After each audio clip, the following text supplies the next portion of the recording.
கருட புராணம் சொல்ற மரணத்துக்கு பிறகான பயணத்தை பத்தி ஒரு சின்ன பார்வை இது.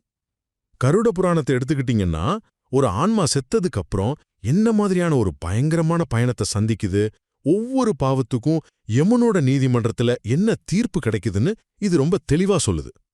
முதலாவதா அந்த தீர்ப்புக்கான பயணம். ஒருத்தர் இறந்ததும் யமதூதர்கள் அந்த ஆன்மாவை கூட்டிட்டு போறாங்க. அப்போ வழியில வைதரணின்னு ஒரு நதி வருது. அது முழுக்க முழுக்க ரத்தமும் அழுக்கும் நிறைஞ்சிருக்கு.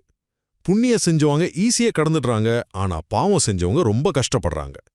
கடைசியா மரணத்தோட கடவுளான யமராஜர் முன்னாடி ஆன்மாவை நிறுத்துவாங்க.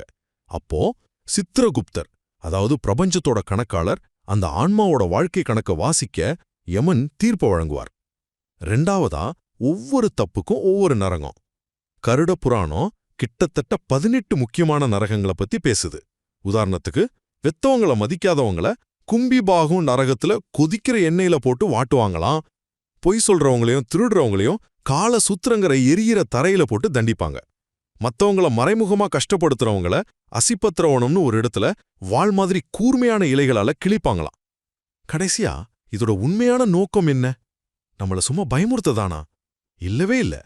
இந்த விளக்கங்கள் எல்லாமே ஒரு தார்மீக வழிகாட்டி மாதிரிதான். அதாவது, நம்ம செய்யற ஒவ்வொரு செயலுக்கும் ஒரு விளைவு இருக்குங்கிறத மனசுல ஆழமா பதிய வைக்கிறதுக்கான ஒரு வழி இது. சுருக்கமா சொன்னா, கருட புராணம் வெறும் தண்டனைகள் பத்தின புத்தகம் இல்ல, நம்ம செய்யற ஒவ்வொரு செயலோட விளைவுகளையும் நம்ம தார்மீக பொறுப்பையும் ஞாபகப்படுத்துற ஒரு சக்தி வாய்ந்த எச்சரிக்கை அது.